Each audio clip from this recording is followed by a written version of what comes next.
Synopsis of the Books of the Bible. Psalms. By JND Darby. All Scripture is given by inspiration of God, and is profitable for doctrine, for reproof, for correction, for instruction in righteousness, that the man of God may be perfect, thoroughly furnished unto all good works. 2 Timothy 3 verses 16 and 17. Synopsis of the Books of the Bible. By John Nelson Darby. Psalms, 77.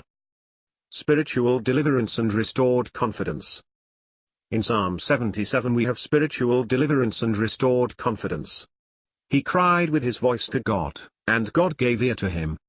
To cry with the voice is more than to have a wish. A cry is the expression of weakness, dependence, recourse had to God, the reference of the soul to God, even of uprightness of heart.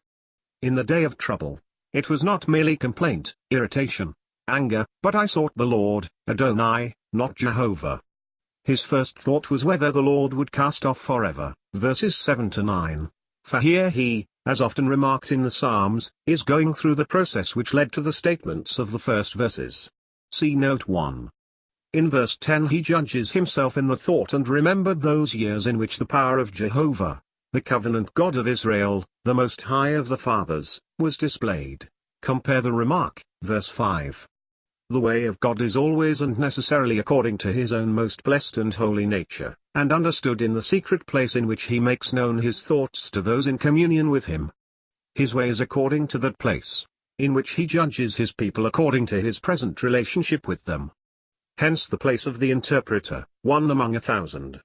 The ways of God are the application of the divine principles of his holy nature, owned as placing himself in relationship with his people, according to which principles that relationship must be maintained. That is his sanctuary. There is where he is approached. Thence he deals with his people, not merely in outward guidance, but as making good in his majesty the principles of his nature, so far as revealed, in the hidden man of the heart. See note 2. He deals in the holy place of his nature and majesty with us in the truth of our state, our real, moral, inward state. He does not deviate from these ways, nor compromise the majesty they make good. But they, though according to his nature, are carried out in a revealed relationship. They make good his nature and majesty in it but never infringe it.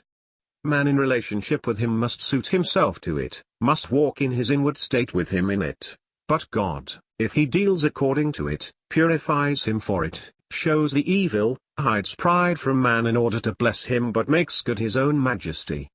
Hence the heart in the evil turns back to that which formed the relationship in redemption, verses 14 to 18. Note 1. This, if noticed, makes many psalms easy to understand, which would otherwise be difficult, because sorrow and distress follow after the confidence, but it is really what the Spirit passed through in reaching it. End of note 1. Note 2. This supposes, of course, truth in the inward parts, conversion. End of note 2. God's ways, in the sanctuary and in the sea. Israel or the godly remnant is not in the enjoyment here of covenant blessings, but, when distressed, looks back by faith to a time which recalls the power of him who cannot change. The comfort of the soul is, that God's way is in the sanctuary, according to the nature and ways of God himself, so far as he is revealed. If I look out to judge as man, his way is in the sea, I cannot trace it, his footsteps are not known, for who can follow out him who disposes of all things with a thought? We do know God's own nature and character in relation to us by faith, and can reckon on it, as to all he does, as faithful and unchangeable, but we cannot know and judge his ways in themselves. Hence the unbeliever is discontented and will blame God. The believer is happy, because he has the key to all, in what the God in whom he knows, and on whose ordering of all things he can count. It must be according to what God is. He does not order all things contrary to what he is, but he is for us and therefore orders all things for us, makes all things work together for good. He leads his people like sheep. In Psalm 73 the tried one learned the end of his outward enemies, who prospered while he was chastened. Here he learns the ways of God with himself. But this psalm is practically both interesting and instructive. The soul away from the enjoyment of divine blessing is awakened by grace to cry to God. the sense of the loss of these blessings pressing upon it. He seeks the Lord, and this presses the trouble, as it ever does, on him. He feels where he is. His soul refused comfort, but the thought of God is a source of trouble. For if faith is awakened, conscience is too, which mingled with the loss of blessing, and the spirit overwhelmed, his soul is kept in wakeful consciousness of where he is. He thinks of bright days of old when the candle of the Lord shone upon him.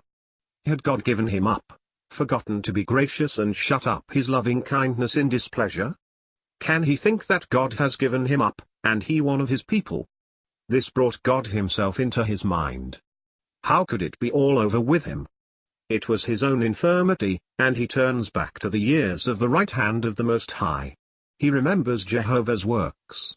In reaching Jehovah with his own humbled spirit, he reached one who was for his people ever and who had wrought for them and redeemed them of old. He, their God, became the source of his thoughts, not his own state towards him. Then his being their God made it so dreadful. Then he can think and judge rightly of his ways too.